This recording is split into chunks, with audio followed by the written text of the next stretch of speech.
নমস্কার, শুরু করছি ঘোষালনামা। আমি ইন্দ্রাণী রয়েছে আপনাদের সঙ্গে। আমার সঙ্গে রয়েছেন মুখ্য রাজনৈতিক বিশ্লেষক জয়ন্ত ঘোষাল। এবার যে খবর আপনাদের জানাবো, যেভাবে ভিন রাজ্যে বাংলার পরিযায়ী শ্রমিকরা হেনস্থার শিকার হচ্ছে, সেই হেনস্থা রুখতে কিন্তু এবার বড় সড় পদক্ষেপ রাজ্য সরকারের। মুখ্যমন্ত্রী মমতা বন্দ্যোপাধ্যায় জানিয়েছেন যে সমস্ত রাজ্যে বাংলার পরিযায়ী শ্রমিকরা আছেন তারা ফিরে আসুন। আগেই তিনি আহ্বান করিয়েছিলেন এবং একইভাবে তিনি বলেছেন যে তাদেরকে বাংলায় কাজ দেওয়া হবে, অর্থাৎ বাংলায় তাদের পুনর্বাসনের ব্যবস্থা করছে রাজ্য সরকার। একটি প্রকল্পের কথা মুখ্যমন্ত্রী জানিয়েছেন, সমশ্রী নামের সেই প্রকল্প, এবং সেই প্রকল্পেই পরিযায়ী শ্রমিকদের তারা যেভাবে হেনস্থার শিকার হচ্ছেন তারা বাংলায় ফিরে এসে কাজ পাবেন, এমনটাই মুখ্যমন্ত্রী জানিয়েছেন। অর্থাৎ যেভাবে বাংলার শ্রমিকরা বিভিন্ন জায়গায় হেনস্থা হচ্ছে তারা যাতে যথাযথ মর্যাদা পায় তার জন্য কিন্তু রাজ্য সরকারের এই পদক্ষেপ। আমি যাব জয়ন্তদার কাছে। জয়ন্তদা, তাহলে আপনি কি বলবেন, এই যে পুরো বিষয়টা সম্পর্কে কি ব্যাখ্যা করবেন? যে প্রকল্পের কথা মুখ্যমন্ত্রীর তরফ থেকে বলা হয়েছে, সমশ্রী প্রকল্প, এবং রাজ্যের যে সমস্ত পরিযায়ী শ্রমিকরা বাইরে আছে তাদেরকে এই প্রকল্পের মাধ্যমে পুনর্বাসন দেওয়া হবে। Indrani, this is Mamata Bandyopadhyay. এই যে তুমি একদম সঠিক একটা ইস্যু উত্থাপন করেছ, পরিযায়ী শ্রমিক, একটা জিনিস লক্ষ্য করা যাচ্ছে যে মমতা কিন্তু আকস্মিক আজ একটা ইস্যুকে হঠাৎ বলতে শুরু করেছে এমন নয়। বেশ কিছুদিন ধরে দুটো বিষয়কে কিন্তু মিলিয়ে মমতা বন্দ্যোপাধ্যায় এগোচ্ছেন। একটা হচ্ছে যে বিজেপির বাঙালি যে মানসিকতা তার বিরোধিতা, অর্থাৎ বিজেপি একটা অ্যান্টি বাঙালি পার্টি, এবং বাঙালির যে জাতি সত্তা, বাঙালির যে ডিএনএ, সেটা বিজেপি বোঝে না এবং বিজেপি সেখানে আঘাত আনতে চাইছে। এটাই হচ্ছে একটা মস্ত বড় ইস্যু। এবং তার পাশাপাশি এই বাঙালি বিরোধিতাটা এমন একটা জায়গায় গেছে যে কথায় কথায় বাংলাদেশি চিহ্নিত করে পরিযায়ী যে শ্রমিক তাদের ওপরে আঘাতটা আসছে। ধনী বাঙালি, অভিজাত বাঙালি, তারা যতটা না টার্গেট হচ্ছে তার চেয়ে বেশি নিম্নবর্গের গরিব মানুষ, যারা হয়তো পরিচারিকার কাজ করতে গেছে বা ছোটখাটো কোনো কারখানায় কাজ করতে গেছে। মানুষ তো যাবেই, এ রাজ্যের মানুষ ও রাজ্যে যাবে, ও রাজ্যের মানুষ এ রাজ্যে যাবে। পশ্চিমবঙ্গে অন্য রাজ্যের মানুষরা কাজ করছে না, তাদের কি সবাইকে তাড়িয়ে দেওয়া হচ্ছে? কিন্তু বাংলাদেশি চিহ্নিত করে একটা সব বাঙালিদেরই বাংলাদেশি, এটা কিন্তু আজকের কিন্তু নতুন প্রবণতা নয়। আমি বলবো প্রবণতাটা অনেক পুরনো। আমার এখনো মনে আছে, আমি পাকিস্তানে গেছিলাম নওয়াজ শরীফের নির্বাচন, মানে প্রথম নির্বাচন বোধহয় 1990 সালে। তখন নওয়াজ শরীফের ভাই, মানে আজ যিনি প্রধানমন্ত্রী, তার সঙ্গে আমি দেখা করেছিলাম, শাহবাজ শরীফ, এবং তিনি তখন দলের মানে ওই মুসলিম লীগ, পাঞ্জাবের যে মুসলিম লীগ পার্টি, সেইটার প্রধান, এবং নওয়াজ শরীফের ভোটের তিনি ছিলেন প্রধান। তো আমি যখন পরিচয় দিলাম, আমাকে জিজ্ঞেস করলেন কোথা থেকে। আমি বললাম যে আমি বাঙালি, আমি বাংলা কাগজ থেকে এসেছি। তখন ও বাঙালি, আমি আমার সোনার বাংলা আমি তোমায় ভালোবাসি বলে সুর করে গান শুনিয়ে দিয়েছে মডেল টাউনে, লাহোরে, ওদের বাড়ি ওখানে। তখন পার্টি অফিসও ওখানে ছিল, ইলেকশন অফিস। তো আমি বললাম যে একটা জায়গায় ভুল করছেন, এটা আপনি যে গানটা শোনাচ্ছেন, আমি ঠিক আছে, এটা বাংলা, রবীন্দ্রনাথ, বাঙালি সব ঠিক আছে, কিন্তু বাংলাদেশ, যেহেতু বাংলাদেশের ক্ষতটা পাকিস্তানে তখন মানে এখনো যায়নি, তখনও ছিল। 71 সালের যুদ্ধটা তো হজম করাটা বাংলাদেশের পক্ষে খুব মুশকিল, একসাথে তো ছিল। এই যে ইস্ট পাকিস্তান বাংলাদেশ হয়ে যাওয়া এবং বাংলাদেশি, ব্যাস ওইটা বাঙালি।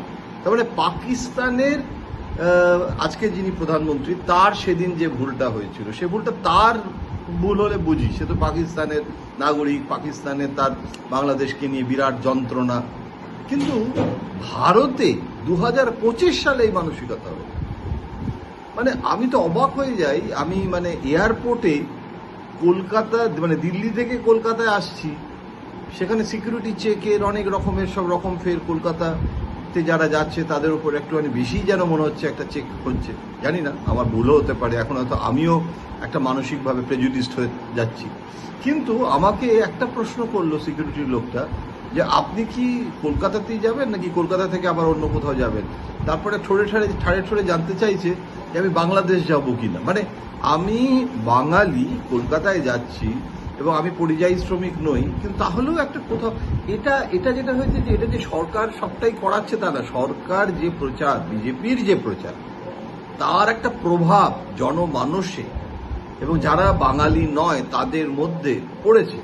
আমি দিল্লিতে দেখছিলাম, মানে একটা ড্রাইভার, সে আমাকে বলছে ওখানে, মানে গুজ্জর, হরিয়ানায় বাড়ি, দিল্লিতে ড্রাইভারি করে, সে বলছে যে এই বাঙালির যদি বাংলাদেশি হয় তাদেরকে বের করে দেওয়া উচিত, এবং সমস্ত ওরকম ভাবে সবসময় বোঝা যায় না যে কে বাংলাদেশি আর কে বাঙালি।